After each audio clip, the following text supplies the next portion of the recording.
Marshelle. Hi, Bridget. This episode, We're going to talk about what are the things that are going on in our lives? it's kind of like maybe this might be like, Yeah, sorta, kinda. life lesson. Hi. Hi. Hi. How's it going? Pretty good. How are you? I'm okay. Yeah? Yeah.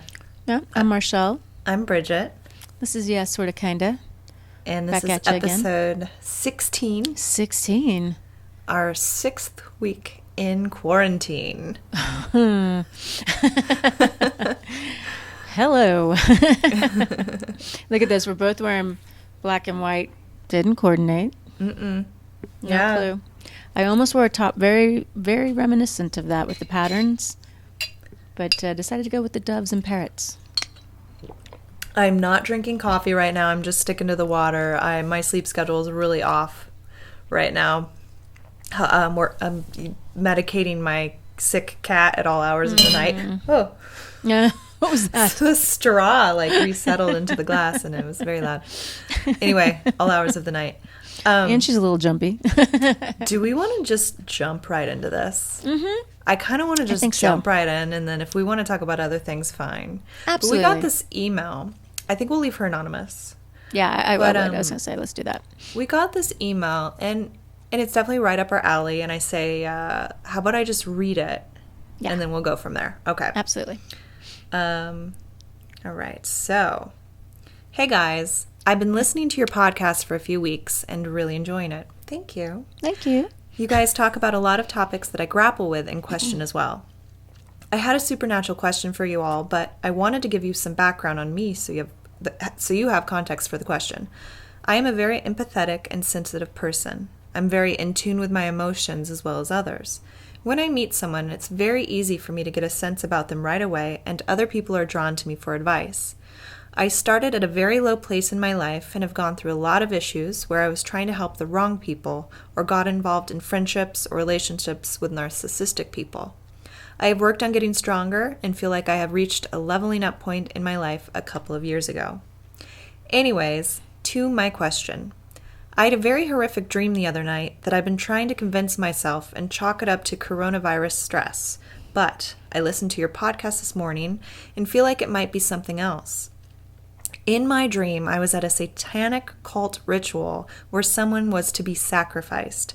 I don't believe I ever saw the person, but I'm not sure now because I've been trying to push the dream out of my mind. We were all wearing hoods and it was all women. They were older women and they seemed to be elders or high up in the cult. They were all arguing about who was the leader, and one woman stabbed another one to become the leader. It was pretty graphic with dark blood. I was so horrified and scared.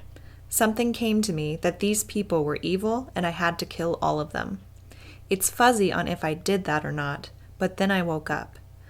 I grew up Catholic as well, and although I'm not practicing as in church every Sunday, I very much believe in God. When I woke up, I said many Hail Marys and Our Fathers and was able to get out of bed to turn the lights on. This dream has been eating at me ever since. I'm not sure if there's a meaning behind it, if something was trying to attack me, if my soul was actually there when I was sleeping, or what. My question for you guys is, have you ever had a dream in the same vein as mine, and did it illuminate or enlighten you to anything? A few days after the dream, I started watching a conspiracy video on YouTube that was sent to me, and the topic of the occult and the Illuminati and sacrifices came up, and that totally freaked me out / gave me some eerie feeling that the dream might have been telling me something. Anything you guys feel like sharing about your supernatural experiences to shed some light on this would be very comforting and helpful. Thank you for taking the time to read all of this. I would say, well, as I said, you and I both definitely believe that dreams can be warnings. They can carry information. They can be messages from loved ones. They can be, there's an endless array of what a dream can be, more than just a bad dream because you ate too much yogurt, before you went to bed, or too much pizza or whatever. I've definitely had experiences. I've definitely had dreams of with true evil in them. Mm-hmm. And there was a feel to them that was completely different than a typical bad dream, bad dream. There was like a resonance, and I Almost spoke about like this. a deja vu feeling. Yeah. You know? Yeah, and there's something that feels so familiar about it with like maybe even a sense of truth. And I've talked about it before, about when I lived in that haunted house. And I mean, I've had other dreams similar to that, but they have definitely changed the way I move through the world. You know, and because they shook me on such a level. I mean, I really did feel like, okay, this is real. You know, whatever it was, I mean, but it definitely had an evil feel. You couldn't question it. And that's not something that my mind regurgitated or whatever. It was out of the blue, you know. So then that being said, I've also had dreams of a positive nature about God or spirit or the universe or Buddha. As we've said, it's all the same thing. We just reference it as God.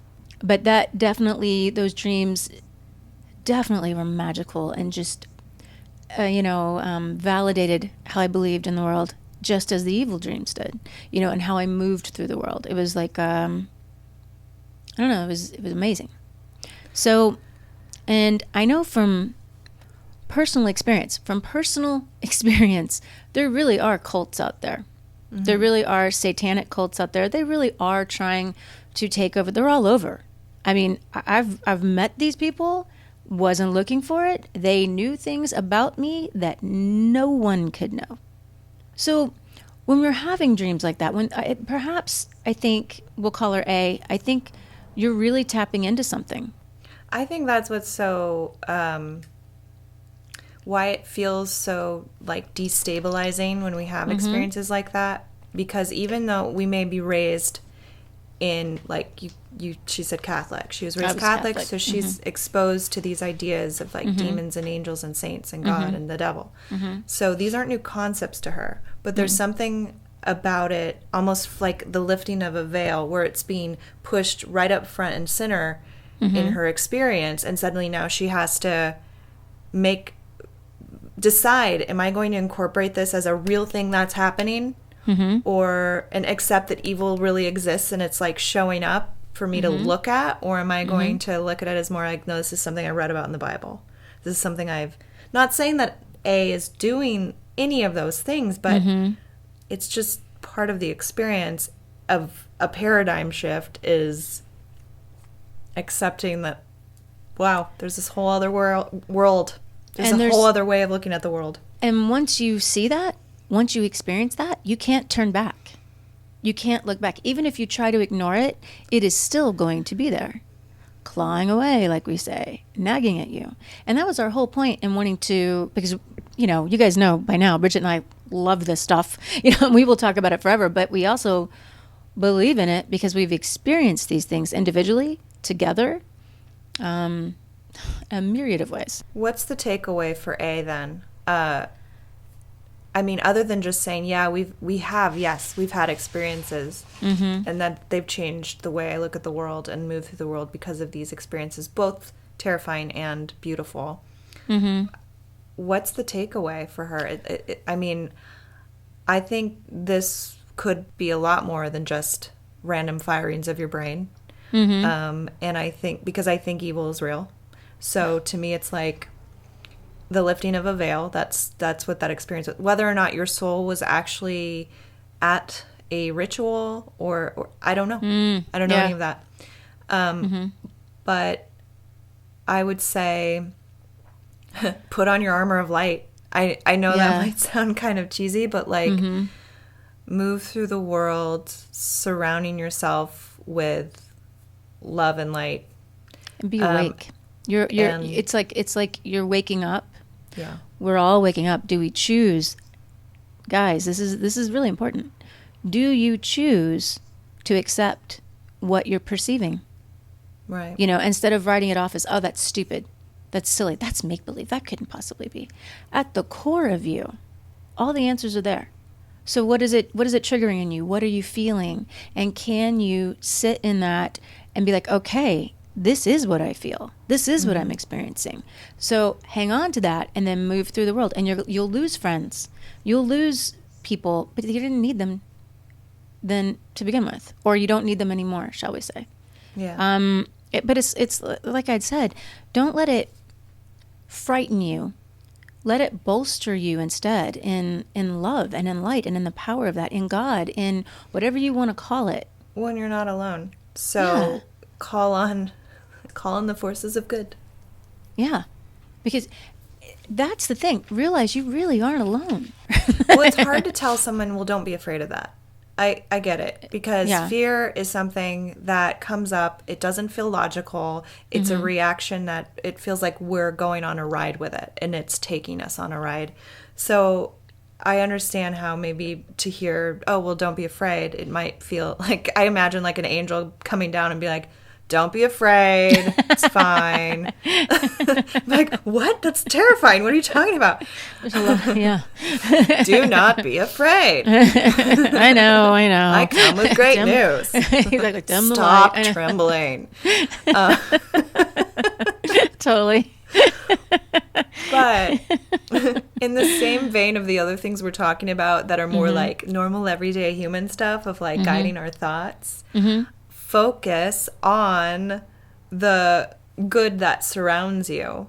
And I personally imagine myself surrounded by light. It just makes a massive difference for me. I will carry around an amulet if I want to, like whether that's a stone or some other object that just has significance to me, and then it's a reminder that, you know, I feel protected when I hold this. And here's I basically just create ritual that some of it I made up, and some of it is stuff I've read or I've been taught that helps me move through the world feeling safe and confident. And it's made a world of a difference. There's something to it. There is something to it. And, you know, you can, I mean, I did the same thing. Someone had suggested to me, I mean, I grew up, you know, in Oklahoma, in a Native American state. So it was very mystical, as we've said, and I naturally had some predisposition to what would protect me. I just kind of knew. But I also learned, like, bringing in light, as cheesy as that may sound to some people, and I get it, it's real, though. And it really does. I mean, they've done tests of that when people picture that, like, the frequency changes around them. But it's also like, do your own test. Do your own test. You do it. You try it. Do your own test. Stop trying to be convinced. Yeah. That's what we did exactly. It was like I like to say, thought experiment. Okay, let's try it. What do you have to lose? What do you have to lose? Exactly. And if it helps you, then it does work. And if it helps you, what more proof do you need? Yeah. Because you guys, I mean, I'm serious. There's so much more to this world. I mean, it's the lifting of a veil, as you said. You know, and it's Dr. almost like, Wayne, oh, sorry. There's a pause. There's a delay, I mean. Well, go ahead and say it, and then I'll get into it. You'll see it when you believe it. Yep. It's little backwards. Yeah, it's true. You'll see it when you believe it. And the more we've said this before, the more you start to engage in that and test it for yourself. We've tested it. That's why we believe in it.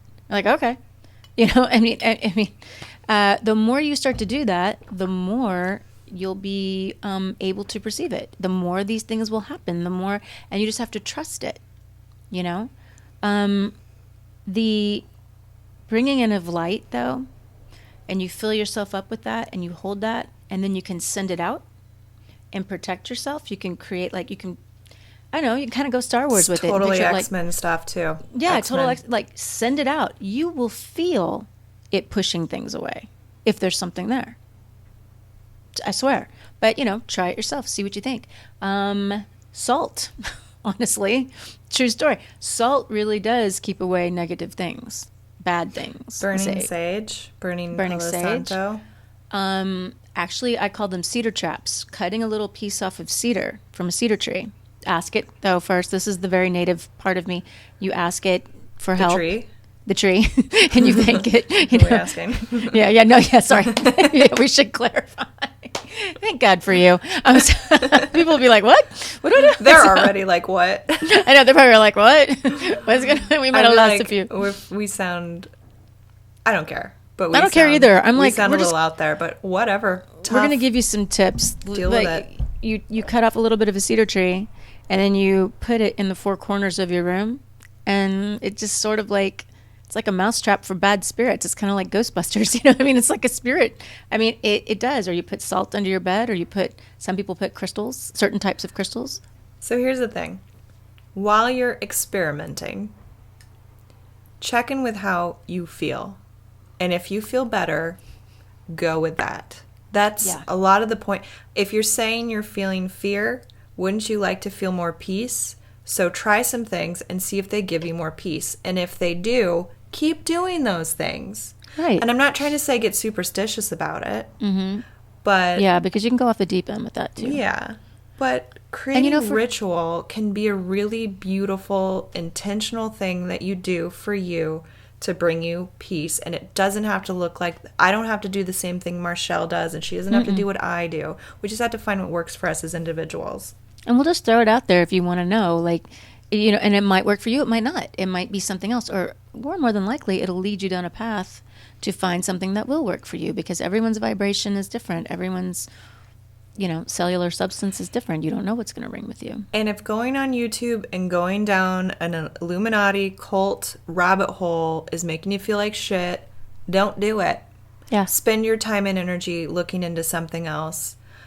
I think sometimes all you need to know is that it's there and it exists, and there's true evil in the world. And at some point, you can then turn your attention towards something that's going to better serve the world.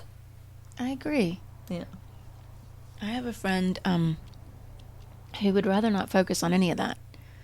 She knows it exists. She doesn't want to focus on it. Mm-hmm. She's one of the most positive feeling people ever. Do you know her?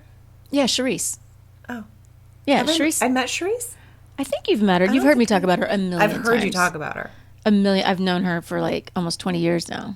You know, I've known her longer than Drew. Yeah, so like, yeah. I've known Drew. I think Drew and I have known each other for like 18 years. Something like that. I'm in denial of that. Like, it just seems crazy. Bridget and Marshelle just celebrated 8 years of friendship on Facebook, by the way, this week. Hit that milestone. But I think, yeah. Ding. Ding. And you guys know by now, we're not crazy. We're pretty grounded, but we have experienced I did not expect those you to say that. Right? Did you expect me to say it? Crazy, guys. We're not crazy. No, we're not. You know, and I mean, a lot of religions believe in things like that. I moved into this amazing apartment in St. Louis when I was younger, and there was I can't think what they're called, but it's basically like a Torah. It was a Jewish neighborhood. Beautiful. And they would touch it every time they came in. And this lady she was this adorable little Russian lady. And she told us, she's like, every time you come in, it'll bring you luck. Touch it. And she's like, it'll bless the house. And, you know, I'm Catholic. She's like, I don't care. Touch it. And I'm like, okay. And so, I mean, like, things like that. It's ritual, but there's also power, I guess, in the belief of it. Right? Yeah. Thought I turned that off. Oh, I didn't even. I heard something, but there's such weird delays with these things. Who knows? It's just a text. My little minion goes, oh, hello. What else do you want to talk about? Is there more to expand on that? I mean, well, we could talk about personal experiences with it a little bit. I was gonna say, this isn't the same vein, but it isn't exactly the same. Mm-hmm. But I had an experience while sleeping that dramatically changed my life, and I do like to talk about the positive experiences, but this one was a negative one. Mm-hmm. It was what people call sleep paralysis. And without going into what all might be happening physiologically when someone has sleep paralysis, well, I could go into it a little bit. I'm not going to try to scientifically explain it to you. Uh-huh. Basically, I was asleep and I woke up in a sense that there was an awareness, but I was not exactly in my body like I am now, where I have movement. I could not physically move. I couldn't speak or make sound. I honestly couldn't even breathe initially. it actually felt like I had stopped breathing and had stopped breathing for a while. So it was almost like waking up underwater, but not fully awake either. And it felt like there was a very menacing presence in the room. And I mean, yeah, it did feel like something was physically on top of me. Now, could all this be explained with science being like, oh, this was what my brain was releasing, these chemicals, and this was maybe. But for me, it was very much a supernatural experience, and was to this day the most terrifying thing I've ever gone through. And it also felt like my body thought it was close to death. Like it just had like this really eerie weight to the experience. So what ended up happening is like I'm trying to move and I can't, and my eyes are still closed.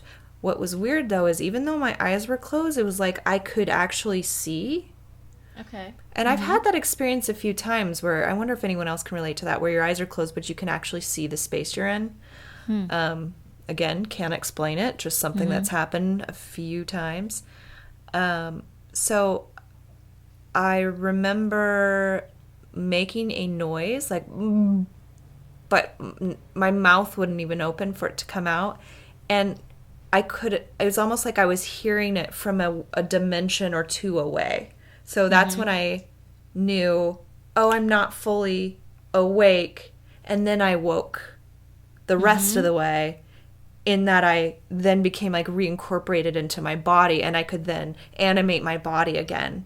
And to this day, it's one of the most difficult things I've ever tried to explain. But other people I know that have had the experience are like, yes, I understand what you mean. But anyway, it changed me because I just couldn't ignore that sense of a presence. And I think for so long I had been trying desperately to ignore the sense of a presence that I've always been feeling. Ever since I was very young, always feeling a presence, especially at night, especially when I'm sleeping. Me too. And I'm terrified. I always run to my parents' room, and they'd usually let me sleep in there for like 20 minutes, and then like I'd go back to, I actually don't know how long. I imagine it was like 20 minutes. Then they would send me back to bed. But you know, spending my whole life trying to ignore, and then suddenly having this experience, it was so impactful that it was just like, okay, I can't ignore this anymore. It took me a really long time to fully incorporate that, but that meaning this other dimension being like, okay, I accept that exists. Took me a while to incorporate that, but yeah, I don't know. Still to this day, the scariest thing. And just felt right. It's kind of clear the energy. I don't know. I mean, I've definitely had dreams where I couldn't move, but I wasn't like really awake. And there was like definitely some kind of a presence there. I was actually starting to relive it listening to you. I was like, wait a minute, I have had, but I wouldn't have thought that it was sleep paralysis because I didn't really wake up. I just thought it was a dream that I was having. Terrifying. I mean, and I don't have them that often, but terrifying. I've had dreams though of feeling like, there's definitely something. You can almost see it in the shadows when you wake up, and then it seems to kind of go away. I mean, like I don't like to talk about those things, but yeah. Oh, definitely. Or like my dog started barking when I've woke up like that, and I felt like something was on my chest. And then, you know, it wasn't, and like there was like in the corner, and I was like, you know, you're rubbing your eyes, literally like, I can't be seeing this. This can't be real. And this was after I met the Satanist. So that's a whole other story that I probably will never get into. But I can tell you this much. This thing was in the corner, and my dog was like freaking out, trying to get in my room. Couldn't get in my room because somehow the door slammed. And, you know, completely terrified me. Really did. I have very rarely, other than being at your house and that toy rolled out. Yeah, we talked about that, I think, in episode 3 or 4, maybe. Yeah. You guys, there's some, if you go back and you listen, there's some where we talk on them again. So sorry about that if you haven't caught it. But, yeah. Listen, I'm not sorry. It's your own damn fault. Get to it. It's there. It's waiting for you. Catch up. I think you got some time. But yeah, I got plenty of quarantine time. Got some quarantine. Corona time. Whole other meaning of that. But I mean, I don't know. You just know when something really, really happens and it's repeated, it just keeps happening. And there's this sense that you can't shake. It's real, and I'm not going to deny it. And let me say this. Mm-hmm.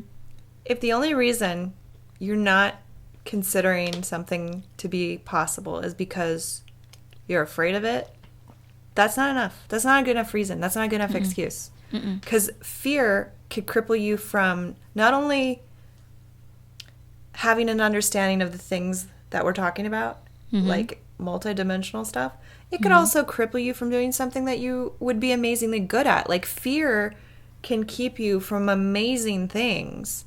Absolutely. Fear is something to take a look at, to look it right in the face and be like, what is this?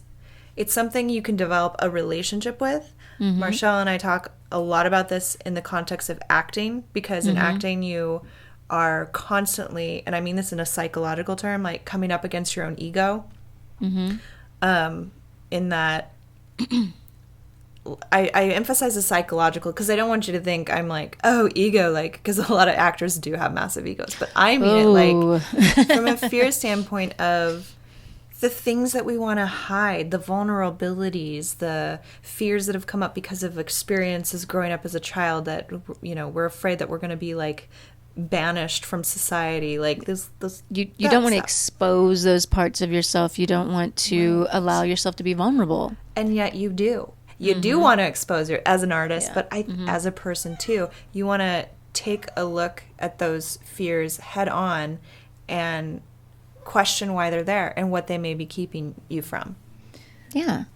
It's like we always say, it's that quote, everything you want is on the other side of fear. Kitty. Yes. Fear can control you. Okay. Oh. It's fine. Okay. It'll be fine. We just have a cat visitor.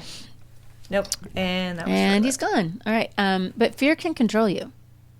100%. Don't. It's so crippling. You're kind of lying to yourself if you think it doesn't. You know, if you, because it can. But, you know, it's choice. You guys, do you want to push yourself to go for the things that you really want in your heart? Because I think they're there for a reason. Talk about sitting in the discomfort. I feel like anytime we've said, you know, sit in the discomfort, it's usually has some thread that leads back to fear. It does. There's a fear. And to examine it. Fear of being alone. Fear of being wrong. Fear of what if you got it? Making a mistake. Yeah, making a mistake. And I mean, that irreversible. But nothing. Well, fear of success. I was going to say, yeah, what if you get it? Then what? You know, some people that's too much. Yeah. But if you can look at your own life, if you can truly be honest with yourself about what is it that you're not looking at, or what is it that you're holding yourself back from, because really it's you who's holding yourself back. And if you have a group of friends around you, they're like, that's stupid, then maybe they're the wrong friends. Right. You know? I know a lot of us have naysayers in our life, or people who might discourage us. I know that happens. But why are they a part of your life still? If they're not supporting you, yeah, I can understand if they're maybe like a family member and you're still living under the same roof and you can't get away. Yeah. But you can disengage from how much they have influence over you. That is something that's in your power. It may not be an overnight thing. It's kind of like a habitual process you have to learn, but we can take our power back. Yeah, and be kind to yourself. Be gentle with yourself about that. Don't berate yourself if you've allowed certain experiences or there's still people in your life. I mean, we all do it. We've all done it, and that's what we speak from is just our own personal experience. Like we said, we're not experts, but by God, this is what we've known. This is what we've come to learn. You know what I mean? So, I mean, and we're still learning. You always learn.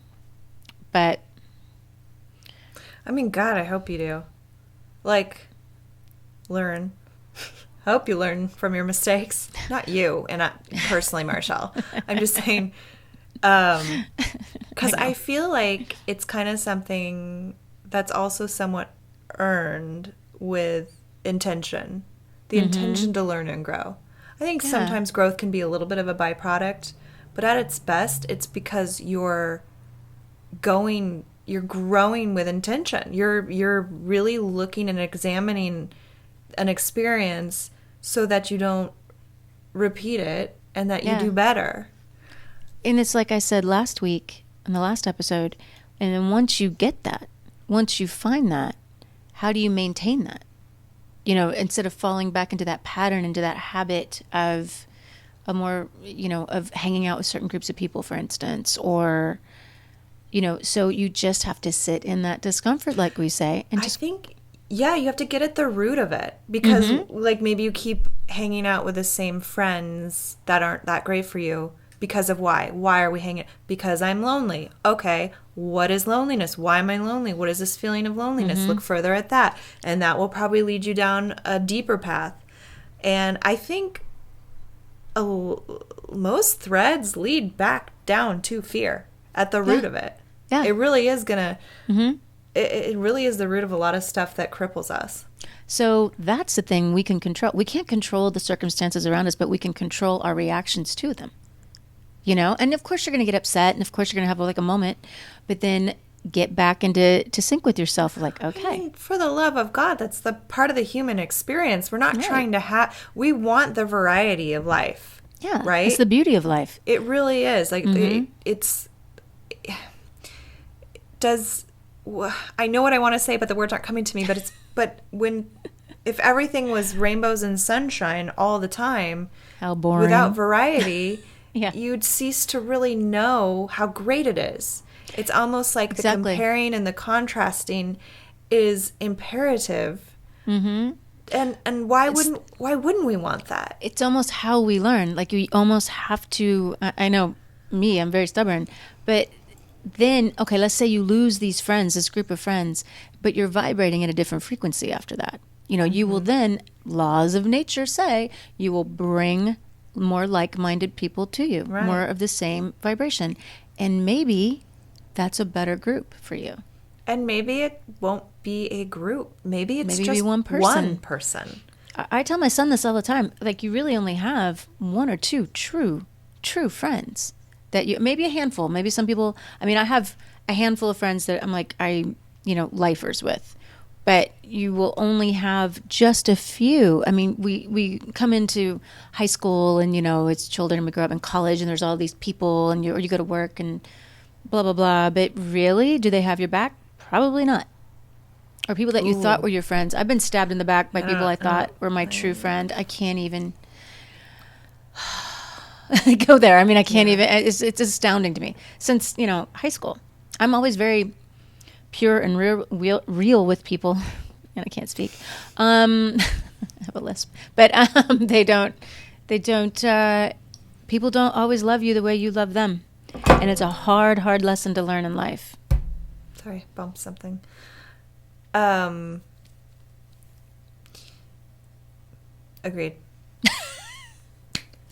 I concur. I concur. Yes. I like that. It's like ding. Ding, ding, ding, ding, ding.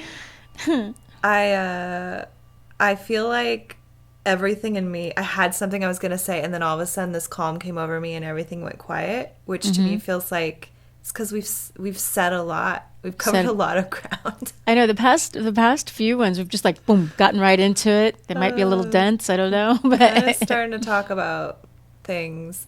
And you know what? I also know how you and I talk and we jump around, and I don't know if it's going to be hard for anyone to follow all the places that we went, but also this is us. Yeah. This is how we talk. This is how we explore.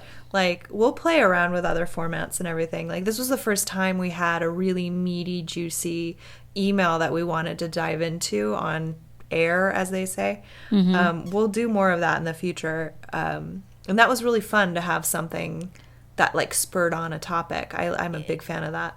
And we both felt so strongly about it. Like, it's so real to trust your instincts. And sometimes you do get messages, positive and negative. Right. So if they really resonate within, trust that and be grateful for that, you know? And I was going to say, it leads, it goes with what we've been saying. Once you discover that and you embrace that, it leads to such a beautiful way of looking at life that is endless with the amount of depth and perception. And you guys, it's so magical. Yeah. And we saw it as kids, and life brings you down. But if you can just try to go back to that initial grasping of like, wow, you know, life is wondrous. Try to be full of awe. Appreciate those moments. Truly smell the flowers. When you have a friend, let them know you love them. If you want something simple, you know, ask, say it, tell people. Go ahead. The lifting of the veil is incredibly uncomfortable, but if you stick it out, on the other side of it is pure magic. That's I truly true. believe that. I believe That's that. been my experience. It was that has been. so uncomfortable getting through it, though. Not gonna lie. It is. I felt crazy for a while there. And you see, you know, I see people, because people seem to be talking about this great awakening right now, and I see a lot of people saying, when you, and they mean that in a lot of ways, but spiritually, or however you want to put it, when you start to dive into that and you start to accept that, wow, there is more to life, it is terrifying, and you're just like, oh, like there's so, like all these little inklings that you always thought they're probably real. They're probably true. Those instincts are there for a reason. But once you start to realize it's not that terrifying, it's actually a beautiful guide through life, it becomes wondrous. Mm-hmm. So I would embrace it. I mean, that's just... I think, too, when you start to incorporate ritual into your life, like for protection or whatever, that you realize I have a lot... It's like empowering, because you realize you have a lot of say into your experience. Like perspective, yes, but also... It feels like magic. It does. It feels like, and I'm not like a magic person. Yeah, we don't mean... I know I say I'm like magical a lot, but I don't mean literal like spells and stuff. We're not witch. I mean, if someone's, then that's great, but that's not what we're saying. Oh, yeah, I'm not in any way, shape, or form a witch. We just mean mystical. Right. Right? The beauty of life. Right. One more for good measure. One more for good measure. Well, I didn't cut you off, did I? Because it cut out there. Oh, no, I've said enough. I think we've said enough. I think we've said a lot. It's 36 minutes. We're good. I feel really good about. I think there's a lot to chew on, and yeah, I mean, we could go into. Nah. We could stop. I was thinking about it. I was like, you guys, ghosts and all that and haunted houses. I mean, there's definitely echoes of things. It's just, you know, allow yourself to see it, you know, and I mean, I don't know, I'm probably repeating myself now. I guess that's it. I mean, there's really nothing more. It's just, you know. Also, if you're watching, been doing an experiment of no coloring of my hair while in quarantine. Actually, you can't see it. You can't really see it.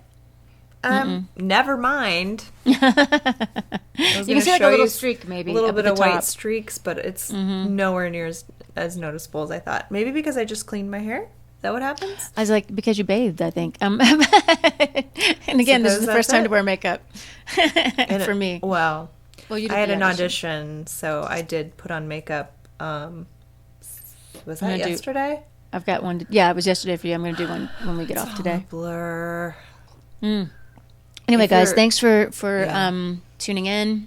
Again, keep coming back. Subscribe. Tell people. We've been getting a lot of great feedback. Tell people about us that if you think that they would like us, because that's part of the fun of that. Word of mouth. You know where you're slacking, guys, who love us so much? How is it that we only have 19 5-star reviews on Apple iTunes? Apple Podcasts. Apple Podcasts. Mm-hmm. How? And 2 comments. Very grateful for those of you who have taken the time. Thank you. But for the rest of you, stop step it up. I was like, get snappy snap here. to it. Snap to it. That's all. That's all. And if you have anything you want to share, like A did today or the other day, yeahsortakinda at gmail.com.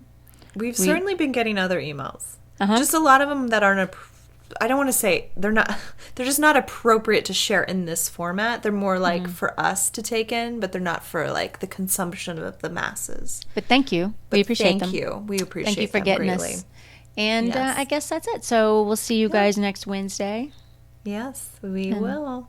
Probably in these same places because I don't see quarantine ending in the next week. So No, I think we got a little bit longer to go. a little more solo time. All right. All right, guys. Bye. Love you guys. Bye.